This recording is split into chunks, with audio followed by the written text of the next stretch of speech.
Welcome to Aging Untold. Struggling with long-distance caregiving? Every long-distance caregiver feels guilty.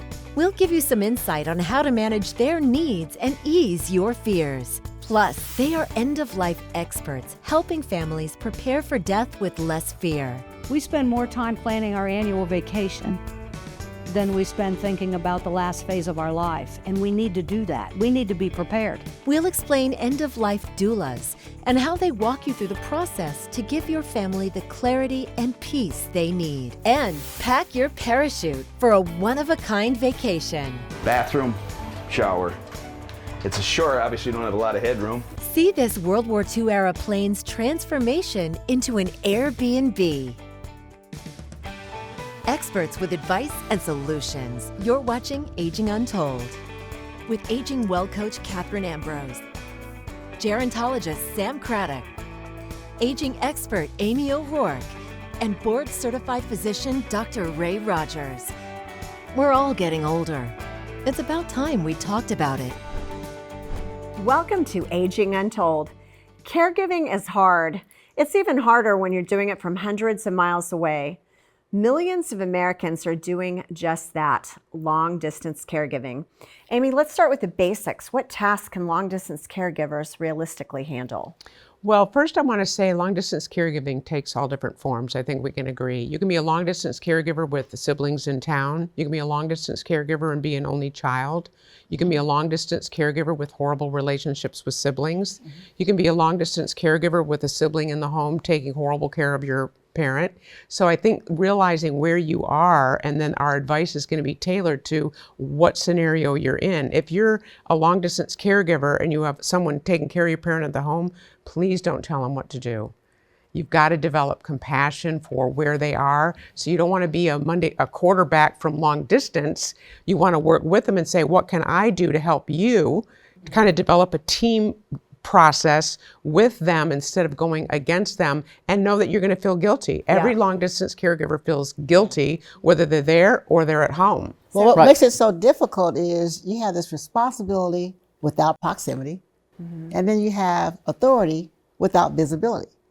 Okay. That's hard. So I long distance caregive. I was really my mom's primary caregiver, and she lived in Kentucky and I was in California. So it can happen. And while, yes, there were other siblings around, my mom wanted me. My mom wanted me to be the one that managed her medical side, that took care of wounds, that took care of her meds. So because she trusted what I do. And so I was able to do it. I just had to put the right systems into play. I made sure I had my HIPAA forms filled out right away. As soon as my mom started to have any medical issues, that way I could talk to her doctors, I could talk to her nurses, I could talk to the NP. I got all medical testing sent to me. They faxed them straight to my office. So as soon as anything happened, I knew what was going on. So you can do it, and I get I was unique. What about the people the seniors who, they don't want anybody else in their home? Yeah, and except for the one person. Yeah, right. And I also, what about the person that's thinking, should I move my mom closer to me? Should I have that conversation? Yeah. It's becoming so stressful between the two of us. What do you think? Well, okay, so this is my area of expertise where I spend almost all of my time. And what I would say is go with your instinct. If you're thinking it might be a good idea for mom to come near you, because if mom isn't really going out and about very much anyway, or she's already living in independent living or assisted living, doesn't really leave the building, what does it matter anyway? If you're in Cincinnati or you're in Cleveland, right? I think get near your best advocate, the loved one that is really going to take the best care of you. Sometimes I'm working with a lot of seniors that they're trying to figure out their plan, which is really awesome. But sometimes their thinking is, she should move near me or she should visit me, and not everyone has the luxury of being able to do that. So I'm saying get near the person that can help take care of you best. I agree, but in my case, if I had even suggested to my mom, oh, you need to move out here by me, I'd have been the one that passed away first, because she'd have killed me. Well, and I think the way this conversation is going is it's so complicated. And it's different for every family. It's and different. I think that if you can't get there and they won't move, and you do have some funds, you can hire a professional to be your boots on the ground. So when do you know? When do you say, you know what? it's time to bail, I'm going to need them to move with me. I'm glad you asked, because I think as soon as you start thinking, or I'm not ready yet, or she's not ready yet, it's already past time, in my opinion, my experience, and that sooner rather than later. The best solution is the soonest solution, so that you're not waiting for a crisis. What kind of things would you see outside of talking about it that say, well, okay. you go for a visit, and then you realize, oh, I see what you mean about Mom. I had no idea it was this bad. Or she sounded good on the phone, but now when you go to the home and you see that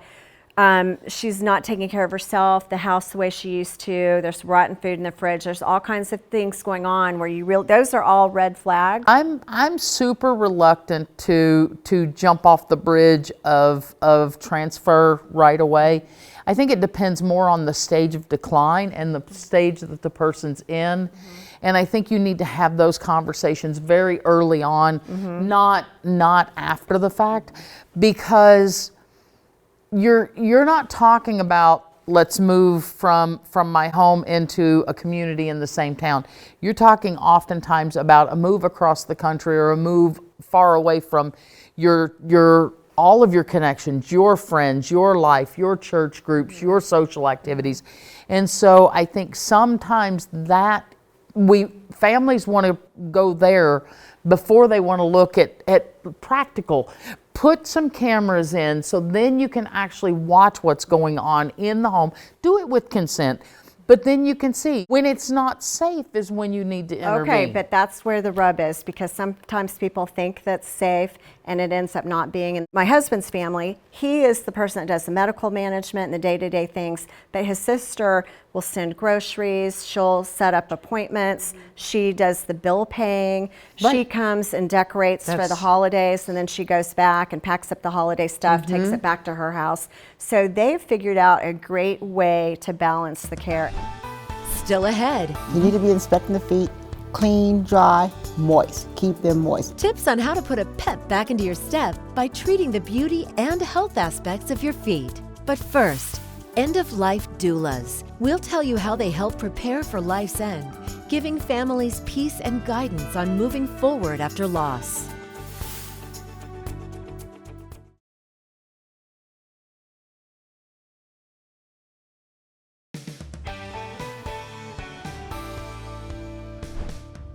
Conversations about death can be uncomfortable, but there's a profession working to make them easier. You may know about birth doulas who help families welcome a baby. Now there's an emerging field doing something similar for death. They're called end-of-life doulas. In Ohio, Jen Pachano met with one who shares her approach to planning for the final sunset. We spend more time planning our annual vacation than we spend thinking about the last phase of our life, and we need to do that. We need to be prepared. Annie O'Neill has a background and a business in geriatric care management. As part of that, she offers her services as a death doula. What we try to strive for is as few regrets as possible at a very challenging time. Death doulas have been around for 15 years, originally working with hospice care, going to a hospital to be the first one in once a patient was given a terminal diagnosis. Rather than focusing on the people around the patient and their anticipatory grief, she says an end-of-life doula focuses on the patient. I believe that no good decision is ever made in a crisis. I always try to help people stay ahead of the curve. She helps patients talk about their pain management options, navigate decisions about care, and where and how they want to live out their last days. And when I begin to notice signs of decline, even subtle signs of decline, I'm able to say to them, let's talk about some additional support. Dr. Laura Hoeksema is the medical director for Cleveland Clinic Hospice. She agrees that it's better to engage with these kinds of services sooner rather than later. We actually find that hospice is most beneficial for patients and their families when patients receive hospice care for weeks or months, where patients and their families really get to know our team. We can provide that guidance through the dying process. Death doulas also do legacy work during the final phase of life, conducting workshops at nursing homes to create projects with patients to help wrap up their life. One of the things I saw recently in a cemetery was a fudge recipe on the back of the headstone. That's awesome. Are you kidding? Death doulas are even helping people write their own obituaries. I want to say who I am. I don't want somebody to sit there grieving and sad and say, surrounded by her loved ones. Okay, Fill in the blank. Yeah. Tell us who you are, how you lived, right? Put that in your last opportunity to speak. Dr. Hoeksema says death has become less medicalized in this country and more personal. Both she and O'Neill say they'd like to see more people taking advantage of this kind of service. Wow. Thumbs up on that story. Right. Yeah. I mean, they got everything right in that story. That's really what we all stand for. And the terminology, the thought behind it. No Amazing. good decisions made in a crisis. Absolutely. And, you know, I have been with a lot of people when they've gone through their final sunset. And that experience and having the ability to be there and help them and the family, but focus on them, is paramount. One of the things I do, and they didn't address it, is every person I've been with, the last thing after they've gone through their final sunset, I always give them a good clean bath. And I always change their clothes, always. Because dignity doesn't end at the final sunset. Dignity goes on with that person. What I liked hearing is that the Cleveland Clinic Hospice worked with the death doulas, so it wasn't seen as a competition. Death doulas are private pay, no government entity pays for it. Right. But when they work in conjunction with each other, and I have to confess, she's a care manager like I am, and I just love that she brought it to the forefront. I just feel so proud. But I think it's good that people want to talk about it. I think for so long we've been afraid to talk about certain things. Probably out of fear. People didn't want to talk about death. But they were very happy to talk about life. So that's why you had the doulas to come in and let me help you. But the support is needed just as much at the end, if not more. Right. And I agree, it is even more. And it's just this emerging field that's now opening up the lines of communication so people can really start to talk about the fact that we are not immortal. We do have mortal bodies and we will all pass away at some point. So if it's going to happen, we need to be talking about it. We need to be preparing and helping our families through it. Later, an historic hotel stay. That's the biggest thing that interested me, was just the actual history of the plane, or to bring it back so it still had some of that authenticity to it. We'll show you how the owner transformed this vintage airliner into a Top Gun vacation spot. Coming up, we'll explore the best foot care solutions, medically and cosmetically, to help you put your best foot forward. Find more Aging Untold content on your favorite social platform. You can follow Aging Untold on Facebook, Instagram, and TikTok now.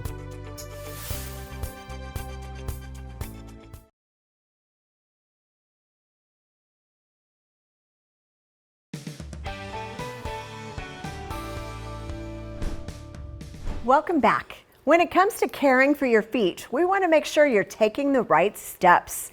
The average American puts hundreds of miles of wear and tear on their feet each year by just walking alone. So it's no wonder we're always looking for ways to pamper and protect our feet. And while pedicures make our feet look and feel great, there are a host of medical problems that can arise as we age that may warrant a visit to a podiatrist. Dr. Ray, what kind of care should we be considering for our feet, and when should we see a podiatrist?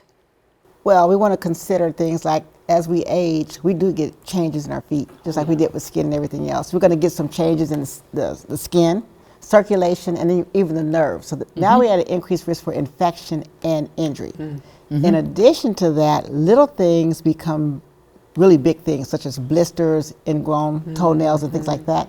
And then a lot of people will have other disorders, especially diabetes, other vascular disorders, which makes them prone to what we call neuropathies, where they're not really feeling, they don't have a sensation. So they don't know that there's pain, they don't know they have ulcers because they can't feel it. So that's going to differentiate who gets a pedicure for pretty feet and who goes to the podiatrist for safe feet. Right, and you could be doing a mixture of both, but take care of those feet.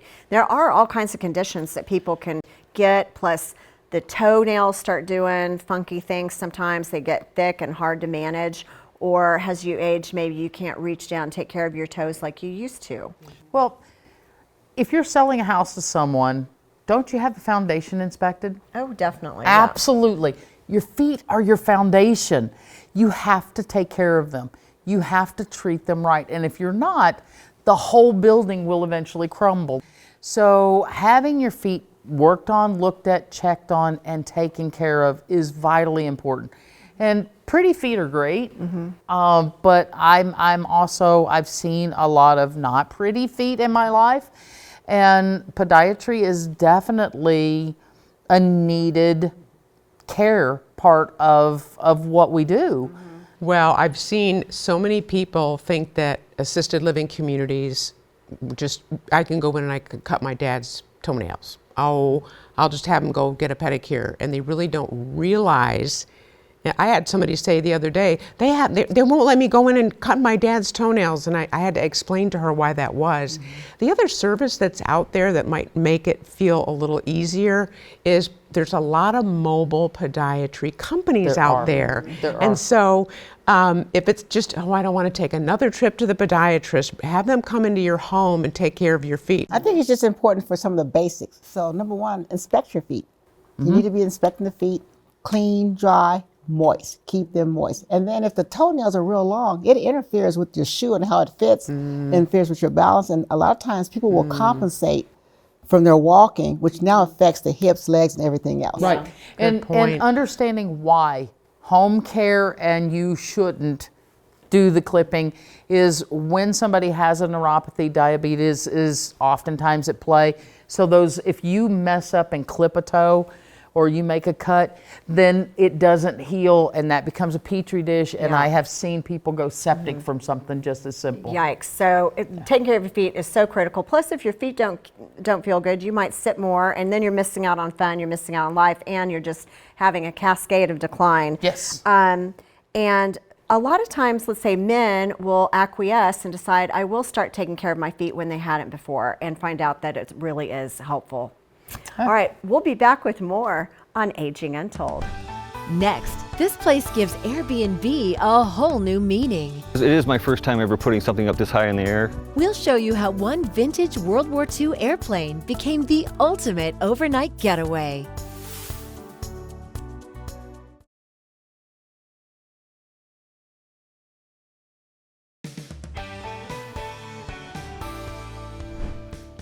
A World War II plane destined for the scrapyard now has new life in central Wisconsin. Dale Ryman shows us its transformation into a 5-star Airbnb.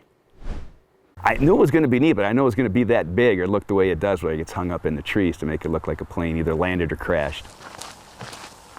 Joe Drager had an idea. When I was searching on Airbnb here a few years back, I saw one in Venezuela, and it had more of a short modified version of just like a cockpit and a small part of the fuselage and a short section of the wing. And I thought it'd be neat, if you're going to do that, to do the whole thing. And it didn't seem that outlandish at the time. With his contractor, Gary Fleischman, on board, Joe got to work.